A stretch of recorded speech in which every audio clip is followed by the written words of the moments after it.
É hora do quadro que trata das questões jurídicas do meio rural, o direito agrário.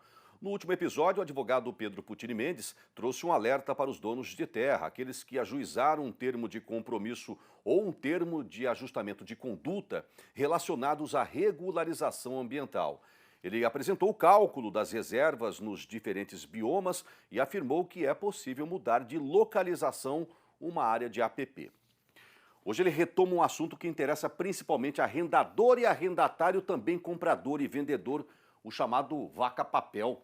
Aquela forma de negociação onde o pagamento está fixado ou por arroba de gado ou por saca de grãos. Ele exemplifica um caso que ocorreu no interior de Mato Grosso do Sul, onde o contrato mal elaborado ocasionou uma diferença de até R$ 100 no valor da arroba de um ano para o outro. Teve gente que saiu perdendo. Cuidado para não errar. Saudações, Pedro. Saudações, mais uma vez bem-vindos ao nosso quadro de Direito Agrário. Vamos voltar a falar de vaca-papel, né? Aquela situação que nós falamos aí sobre contratos que envolvem arrobas, que envolvem sacas. Nós já falamos dos contratos de arrendamento, né? Onde as cláusulas deveriam ser fixadas em dinheiro, não em produtos. Falamos já em outra oportunidade que alguns empréstimos são mascarados em operações de parceria pecuária, quando na verdade o gado nem existe. Ele só é utilizado para fazer indexação de valores, que nós chamamos de vaca-papel. Mas agora falo mais uma vez desse assunto, né, da vaca que existe ou não existe numa relação contratual, dessa vez os contratos de compra e venda. E por que essa escolha desse tema? Né? Porque são muitos os contratos de compra e venda que colocam cláusulas, né, como essas, em que a parte do pagamento será em arrobas, em sacas, enfim. Situações que nós já comentamos aqui anteriormente, então em outras modalidades de contrato, né? Bom, vejamos uma cláusula de compra e venda, vou mostrar na tela para vocês, com essa situação. Vejam só que de todo o valor, né, que foi descrito ali da compra e venda, parte dele, ó, o saldo remanescente de R$400 mil em 2.940 arrobas de vaca. Ele segue descrevendo ali correspondentes a 210 vacas de 14 arrobas cada, enfim. Então abre nessa situação várias possibilidades de cobrança, seja dando a liquidez ao valor nos R$400 mil, seja pela indexação desse valor na arroba na hora de cobrar, ou também receber isso em animais, né? Então veja só. Então, só para explicar um pouquinho melhor, por que eu estou falando se isso é mais vantajoso, se isso é menos vantajoso num contrato de compra e venda, quando tem uma negociação entre um credor e um devedor, normalmente essa negociação ela é formalizada pelo que nós chamamos no meio jurídico de título executivo, certo? O título executivo presume-se que ele é válido, ele foi feito conforme a lei. Por isso, a execução desse título, o nome é ação de execução, ela tem um rito muito mais abreviado no judiciário, né? Não se discute o mérito desse título, né? Normalmente, quando falta um requisito desse título, que são três, né? Certeza, liquidez e exigibilidade. Se falta, por exemplo, a liquidez, não tem como liquidar, saber o valor desse título. Aí é feito pela ação de cobrança.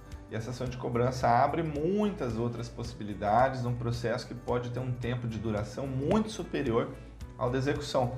Então, a dúvida de hoje é a seguinte, né? A questão é se a liquidez necessariamente ela é aceita pelo judiciário apenas em dinheiro ou se ela é aceita também na arroba de gado, por exemplo, como essa cláusula, né?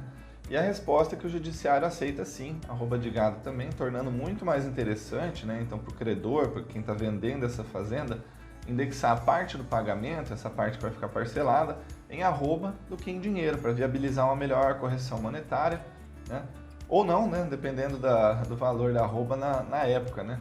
Na legislação, isso é permitido pelo Código Civil. O Código Civil fala que nesses contratos de compra e venda se poderá deixar a fixação do preço a taxa de mercado ou de bolsa em certo e determinado dia e lugar, e também diz que é lícito as partes fixar o preço em função de índices ou parâmetros, desde que suscetíveis de objetiva determinação. Vamos lá. E aí o que os tribunais falam quanto a essa objetiva determinação na arroba do gado, né? Eu pesquisei alguns tribunais, né, devido a alguns casos que aparecem pra gente aqui, né. Minas Gerais tem um julgado que fala o seguinte, ó, que não demanda procedimento cognitivo para apuração, né, podendo ser obtido mediante simples cálculos aritméticos com a utilização da quantidade e preço mínimo estabelecido pelas partes, a arroba de boi na data do vencimento. Então não precisa de muito esforço para determinar esse valor, basta verificar a cotação da arroba, né? Em outro entendimento, de Rondônia, diz que é título executivo líquido o contrato particular que converte determinado valor de prestação em arrobas de boi, cujo o preço será oferido na data do vencimento. Então a arroba é convertida no vencimento daquela cláusula, entende? E o Tribunal do Mato Grosso também diz que não há que se falar em iliquidez do contrato por ausência de especificação sobre a espécie do boi que vai ser utilizada como parâmetro para calcular as arrobas, né? Porque uma vez convertida a execução para a quantia certa, é feita a apuração desse valor. Então veja só, né? Nesse caso, que eu falei aqui os R$400 mil em 2.940 arrobas, basta buscar a cotação da época, que nesse caso, infelizmente, pegou uma fase de baixíssima cotação da arroba, que foi abril de 2020, né?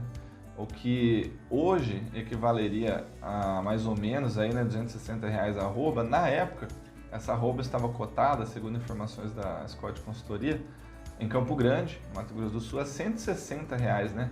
Então transformou aí esse valor de 400 em um pouco mais de R$470 mil, né? Onde também vão incidir algumas outras correções, né? No caso da execução, né? O GPM, os juros de 1% ao mês, enfim. Então, mais um tema interessante aí, para quem quer acompanhar depois, lembrando que todos os vídeos estão lá no nosso canal do YouTube, Direito Agrário, Canal Rural. Sejam bem-vindos e até a próxima.